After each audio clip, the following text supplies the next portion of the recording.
So yesterday on the show, and Hunter, you did not hear Randy in Coon Rapids call up and make his own self-admission. Why is it when I listen to you, I hear about all sorts of news I don't hear about anywhere else? Well, I got news for you, Randy. That's not on me. That's on you. Okay? Trust me, every day I'm scouring multiple news sources for multiple news. You know, I'm doing Trump list. For goodness sakes, do you know how many news outlets, you know how many hours a day I'm still spending on reading news just and finding out the news and what's going on? Tons. Just tons of time. When 4 Americans were killed at Benghazi,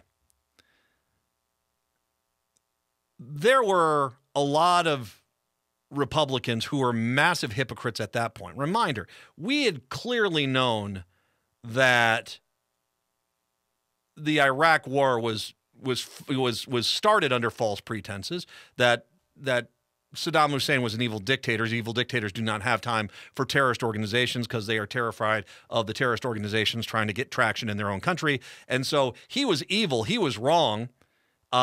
Of course, we didn't have a problem when they were attacking the Kurds back in the Reagan and Bush years, HW years.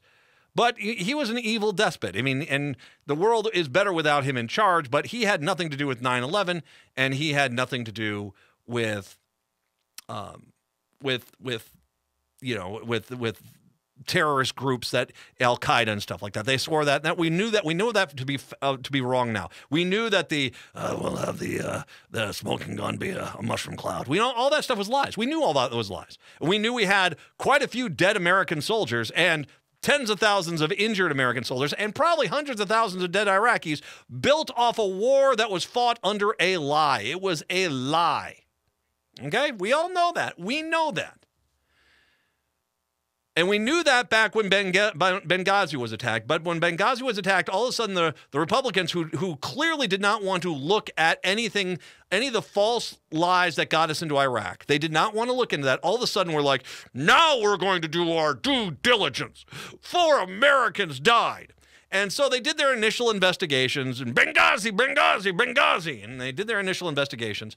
Their initial investigations came down and said that this was not something which could have been prevented by President Obama or Hillary Clinton. This is just something that happened. It was an unfortunate tragedy, and it is what happened.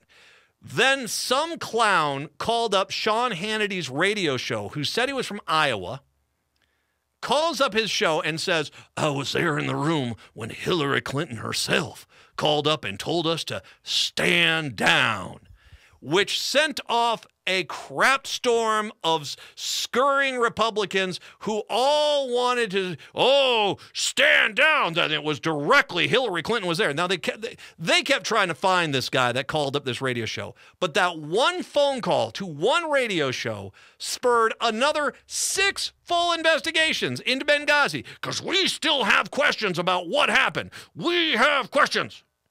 4 Americans, Matt. 4 Americans. 4 Americans. That's why we have to keep investigating.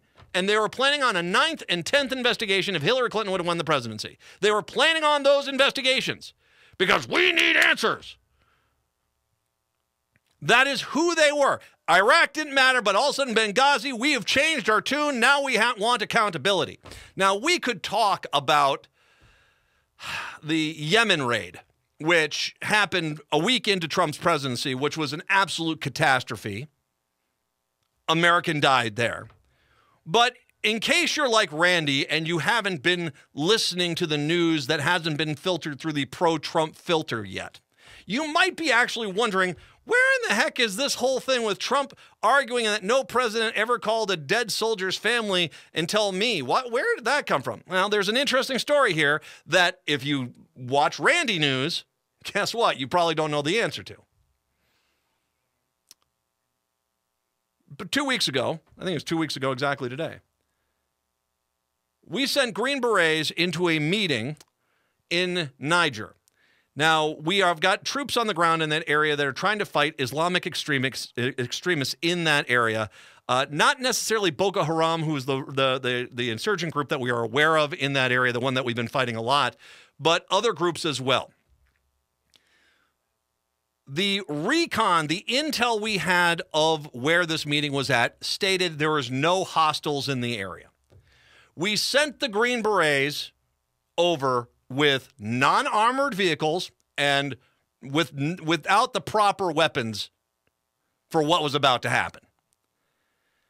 They get to this meeting. It's not clear exactly if they went to the meeting and they were coming out, or is this as they got there.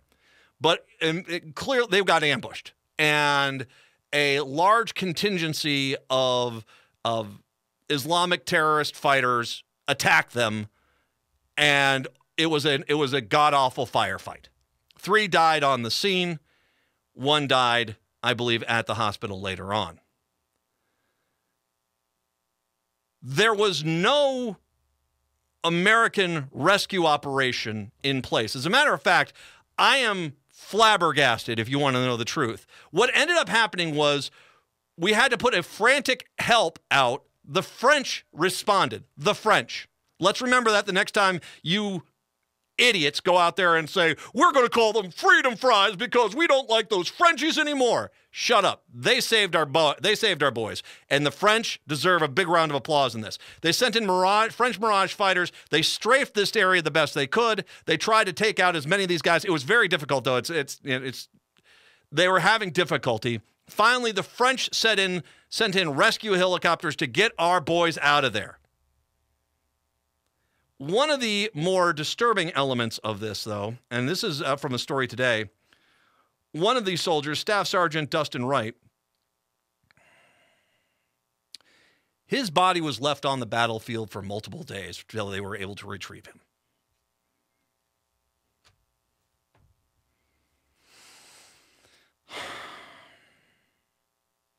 This was a mess. Dustin Wright, age 29, Army Staff Sergeant. Army Staff Sergeant Jeremiah Johnson, 39. Army Staff Sergeant Bryan Black, 35. And Army Sergeant LaDavid Johnson, 25.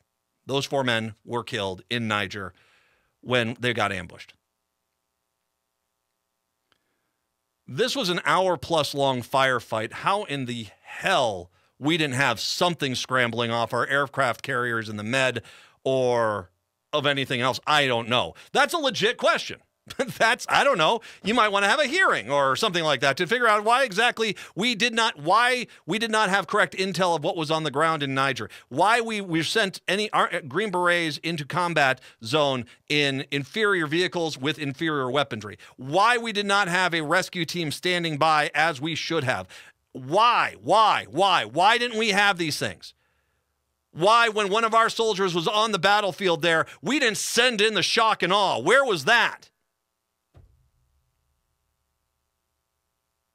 There are some questions that need to be answered in regards to what happened to our troops, our Green Berets in Niger. And so far, we're not getting a lot of answers. As a matter of fact, you'd be actually kind of surprised that up until Sunday evening, Donald Trump, for a week and a half, hadn't even acknowledged we had lost 4 soldiers in Niger. No.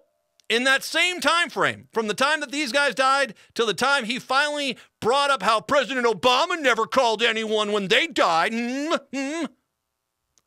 he had been golfing 3 times. As a matter of fact, on Saturday, fun day of golfing, plus he had steak and chocolate cake that night at his private golf course.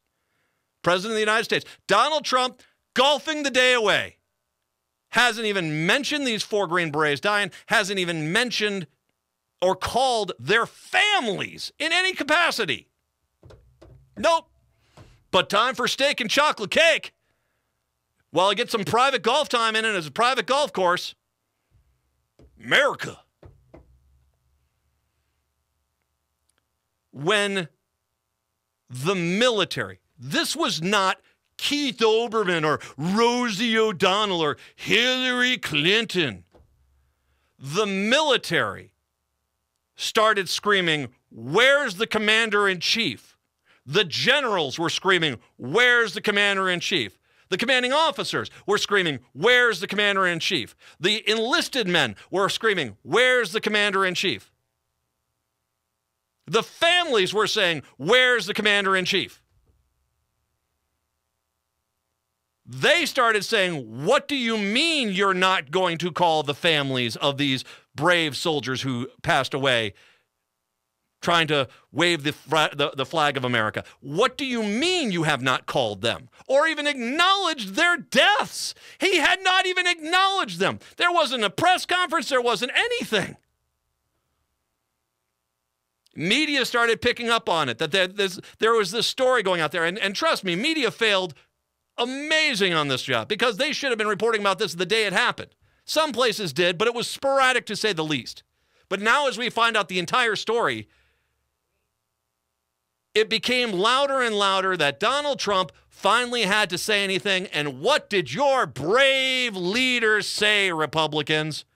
Did he say, I want to apologize to the families. I should have contacted them earlier. I want to apologize to America. I should have said something earlier. I should have been there when these bodies returned back to the United States. Couldn't be interrupted. He had golf that day. There was chocolate cake and steak at the end of the day. He didn't have time to go out and meet a casket in an airport. Nope, he had chocolate cake and steak.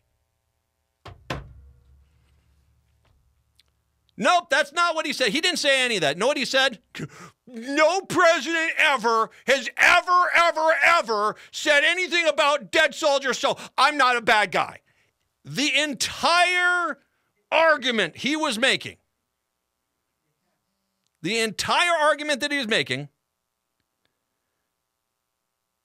is that since I'm no worse than anyone else because no one else called, but now I'm better because I said I'm better. You gotta forgive me a little bit. I am a veteran. I'm a U.S. Army. I wasn't Special Forces. I wasn't Rangers. I wasn't Green Beret.